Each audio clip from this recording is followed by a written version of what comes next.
This markup is a continuation of the committee's important work over the last several months. This includes efforts to address recent bank failures, capital formation, and the FHFA's politicization of our housing finance system. As we know, this committee can walk and chew gum at the same time, which I'm grateful for because after the last 8 days, chewing gum is about as much physical activity as I've had. Since the onset of the recent turmoil in our banking system, the committee has received reports from state regulators in New York and California, as well as the Federal Reserve and the FDIC. As part of our comprehensive examination into recent bank failures, regulators testified before this committee on their reports and provided any any additional information they might have gleaned since their respective reports were released. We also heard from former executives of the failed banks and experts in the banking industry. Our work to understand the events that transpired in March and April continues in full force and will continue. Throughout our examination into recent bank failures, one thing has become abundantly clear. Both the days before and after these failures have highlighted flaws in the bank regulators' authorities and duties. There's also a woeful lack of transparency and accountability with respect to federal regulators' decision-making. That's not about this administration alone. It is about the Article 1 versus Article 2 debate we often have in our constitutional republic.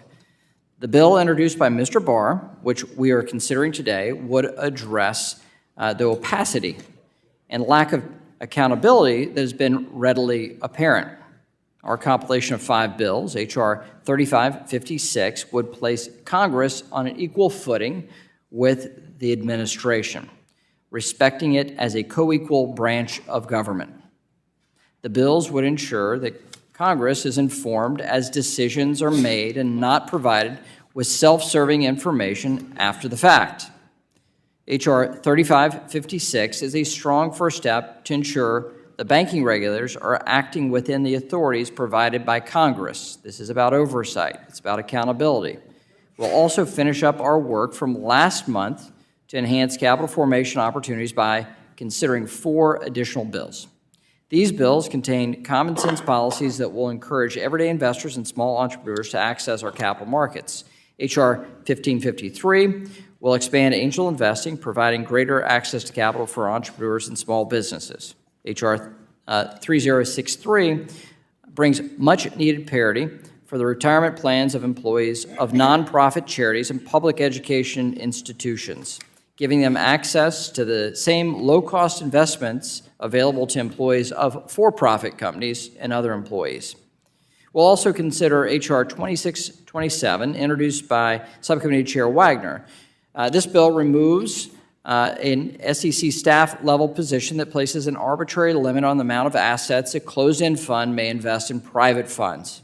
Raising this threshold will open up additional opportunities for everyday investors saving for their retirement, to buy a house, or just to build a better life.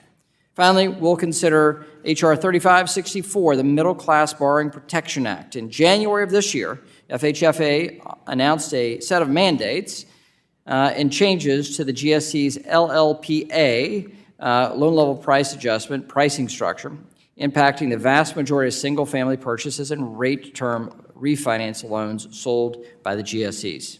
The committee heard testimony last week that these new grids are flawed, and there remain much confusion over the process that the agency used to price credit risk. What we do know is that these changes penalize borrowers who have worked to pay their bills and establish good credit. This bill brings fairness and accountability back to the process. Furthermore, as I said, this committee can do many things at once. We've got very talented members. We've got very talented subcommittee chairs and ranking members. We've got a very talented roster at the top all the way to the bottom of this committee. And I think it's the intention of this chair and the ranking member to ensure that this committee does its work. And so we intend to follow through on that. And even if we have disagreements, we can air them well and keep our debates within the policy objectives that we're debating here in this room. And from time to time, we sometimes get off course from that, but I think for us to have mutual respect ensures that we can actually focus on policy and still move the people's business.